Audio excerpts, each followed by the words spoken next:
আসসালামু আলাইকুম। ওয়ালাইকুম আসসালাম রহমতুল্লাহ। শেখ রসুল্লাহ সাল্লাম খাওয়ার সময় মধ্যমা শাহাদাত আর বুড়া আঙ্গুল দিয়ে খেতেন। আমরা আমলের ক্ষেত্রে কি শুধু শুকনা খাবার খাওয়ার ক্ষেত্রে এই সুন্নাহ পালন করব, নাকি তরল খাবারেও আমল করতে হবে? আমি ভাত খাওয়ার সময় আমল করার চেষ্টা করলেও পারিনি, অনেক সময় লাগে খেতে। এক্ষেত্রে যদি আমল না করি সেক্ষেত্রে গুনাহগার হব? আল্লাহ হেদায়েত দান করেন। হাতের 3টি আঙ্গুলের নবী সাল্লাল্লাহু আলাইহি ওয়াসাল্লাম খেতেন, মানে ওইভাবেই খেতে হবে না এটি আদত অভ্যাসের বিষয়?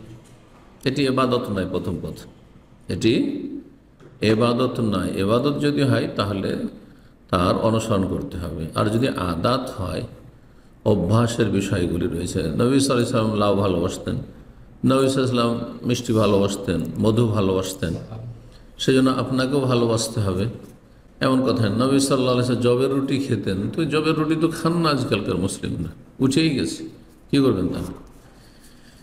আল্লাহ সঠিক বুঝ দান করুন।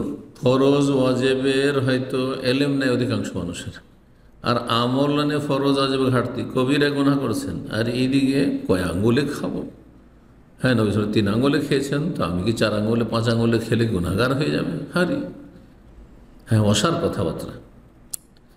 আল্লাহ সঠিক বুঝ দান করুন। প্রথম কথা, নবী সাল্লাল্লাহু আলাইহি ওয়াসাল্লামের 3 আঙ্গুল যখন জেনেছেন, তো নবী সাল্লাল্লাহু আলাইহি ওয়াসাল্লাম কী খেতেন ওটা জানতে হবে।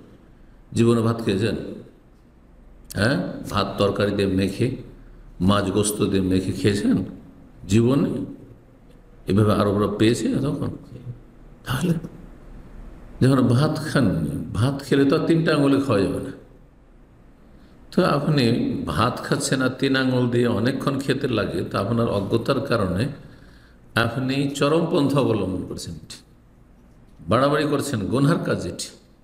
তান্নাত তৌফিক দিন, দিনের ক্ষেত্রে চরমপন্থা অবলম্বন করা, বাড়াবাড়ি করা গুনহার কাজ।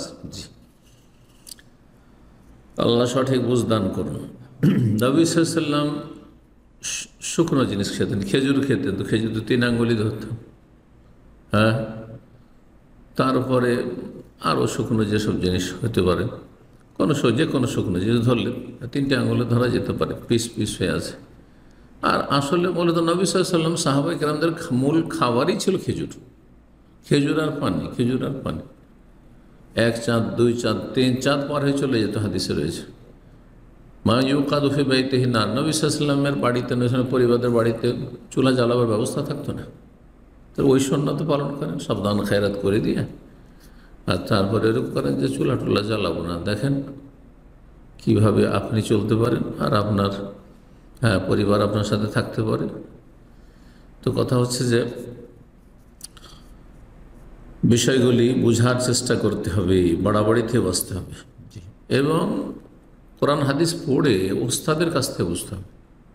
নিজের সেলফ স্টাডি করে ইসলাম বুঝবেন না। 3 আঙুলে খেতেন, আমিও 3 আঙুলে শুরু করলাম ভাত খেতে,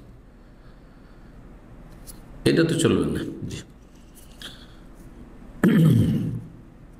আশা করি বুঝতে পেরেছেন। জি।